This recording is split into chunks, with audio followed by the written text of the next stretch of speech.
আসসালামু আলাইকুম রহমতুল্লাহ। প্রিয় দর্শক, আপনারা কেমন আছেন? আলহামদুলিল্লাহ, আপনাদের দোয়া আমিও ভালো আছি।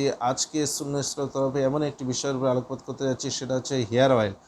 আমাদের যাদের হেয়ার ফলের সমস্যা এবং অ্যান্টি ড্যান্ড্রফ থেকে এবং মাথার বিভিন্ন রকম মাথার যন্ত্রণা থেকে চুল পড়ে যায়, এই যে বিভিন্ন রকম সমস্যা, চুলের সমস্যা, চুল পড়ে যাওয়ার সমস্যা, তারপর অকালে পেকে যাওয়ার সমস্যা, মাথার যন্ত্রণার সমস্যা এবং খুশকির সমস্যা, এই বিভিন্ন রকম সমস্যা থেকে মুক্তি পাওয়ার জন্য সুন্নাহ স্টোর আপনাদের সম্মুখে একটি হালাল natural chemical free hair oil, যেটা আপনার চুল পড়া পরিপূর্ণভাবে বন্ধ করে দেবে এবং চুল লম্বা করবে, ঘন করবে এবং কালো রাখবে।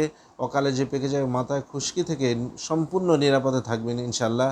এবং যেটা ঠান্ডা তেল মাথায় দিলে মাথা ঠান্ডা রাখে, কিন্তু যে ঠান্ডা তেলে শরীরে যে সর্দি কাশির ভাব থাকে, সমস্যা থাকে, সেই ঠান্ডা না, এটা আপনার মাথাটাকে ঠান্ডা রাখবে। সর্দি শীতকালে ব্যবহার করলে কোনো সমস্যা নেই।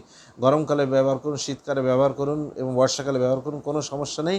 এবং সবথেকে এর একটা বিরাট বড় একটা গুণ আছে সুন্নাহ স্টোর হেয়ার অয়েলের, যে আপনি যখন রাতে মাথায় দিয়ে ঘুমাবেন, মাথাটা একদম হালকা হয়ে যাবে ইনশাল্লাহ, আর সুন্দর একটা ঘুম আসবে ইনশাল্লাহ। যেটা ঘুমের, অনেকে ট্যাবলেট খায়, অনেকে ঘুমের জন্য মেডিসিন ব্যবহার করে, এগুলো ব্যবহার করতে হবে না।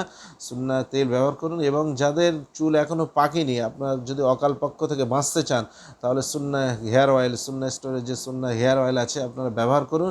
ইনশাল্লাহ অকাল পক্ষ থেকে আপনারা নিরাপদে থাকবেন।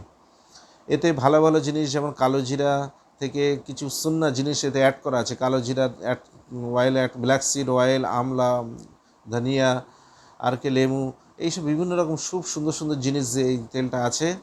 এবং তেলটা সামান্য একটু মোটা হয়, যেহেতু এটা কেমিক্যাল ফ্রি। কেমিক্যালযুক্ত তেল যখনই মাথা লাগাবেন, মাথার সর্বনাশ ডেকে আনবে। তো এটা কেমিক্যাল ফ্রি না, সম্পূর্ণ ন্যাচারাল হালাল কেমিক্যাল ফ্রি হেয়ার অয়েল, যেটা একটু মোটা হয়। ইনশাল্লাহ মাথার সমস্ত রকম রোগ থেকে আপনারা নিরাপদে থাকবেন। আসসালামু আলাইকুম ওয়া রাহমাতুল্লাহ।